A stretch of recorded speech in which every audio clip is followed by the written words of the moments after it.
मूक करणारा हा AI व्हिडिओ आपण आताच पाहिला आशाताईंचा। आशाताई यांच्या जाण्यानं संगीत विश्वात मोठी पोकळी निर्माण झाली, मात्र त्यांचे सूर असेच कायम आपल्या सोबत असणार आहे हे मात्र नक्की। आणि आशाताई यांच्या जाण्यानं जी पोकळी निर्माण झालेली आहे त्या संदर्भात थोड्या वेळापूर्वी माझे वरिष्ठ सहकारी प्रशांत सागवेकर यांनी त्यांचं महत्त्व सांगितलं होतं, किती मोठं नुकसान झालेलं आहे ते सांगितलं होतं। त्यांनी काय म्हटलं ऐकूया। खरं तर संगीत विश्वामधली कधीही भरून निघणार नाही अशा पद्धतीची पोकळी आहे आणि आशाताईंचे स्वर गेल्या जवळजवळ 5 ते 6 दशकं म्हटली तरी चालेल, त्याच्याहूनही अधिकचा काळ आपल्याला सांगता येतो, ज्या काळावरती या सुरांनी गारुड केलं। जवळजवळ 1957 सालपासूनचा सुरू झालेला हा प्रवास आहे। संगीतकार SD बर्मन, सचिन देव बर्मन यांच्या सोबत त्यांना गाण्याची पहिली संधी मिळाली। खरं तर त्याच्या आधीचा जर आपण थोडासा काळ बघितला तर लता मंगेशकर असतील किंवा शमशाद बेगम असतील, गीता दत्त असतील, अशा गायिकांचं खरं तर राज्य होतं। त्यामुळे आशाताईंसारख्या नवख्या मुलीला त्यावेळेला संधी मिळणं ही फार कठीण गोष्ट होती। पण तरी सुद्धा स्वतःकडे असलेली सुरांची ताकद ही आशाताईंना नेहमीच साथ देत राहिली।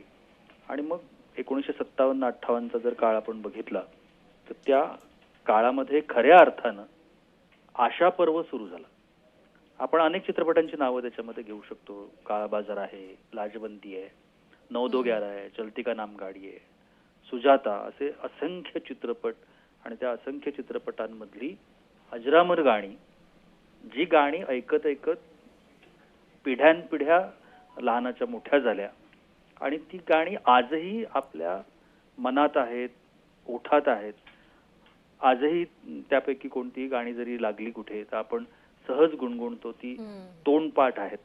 अनेक पिढ्या, म्हणजे आजची जी पिढी आहे त्या पिढ्यांना सुद्धा ही गाणी माहिती आहेत। हे या कलाकारांचं यश आपल्याला म्हणता येईल। आशा भोसले का आहेत तर ते त्याच्या पाठीमागचं जे कारण आहे तर ती त्यांची गायकी, त्यांनी गायलेली गाणी आणि त्याला मिळालेला लोकाश्रय असं आपल्याला निश्चितपणानं म्हणता येतं। OP नय्यर बरोबर त्यांची जी जोडी होती ती अतिशय अजरामर होती। म्हणजे 1960चं ते दशक होतं आणि अनेक चित्रपट, म्हणजे त्याच्यामध्ये आपल्याला जो उल्लेख करता येतो तो मेरे सनम सारखा चित्रपट आपल्याला सांगता येतो।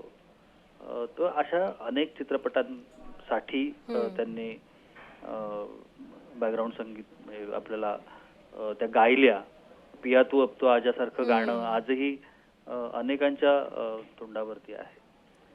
1971चा फिल्मफेअर पुरस्कार देखील त्यांना मिळाला आणि असे अनेक पुरस्कार, अनेक चित्रपट।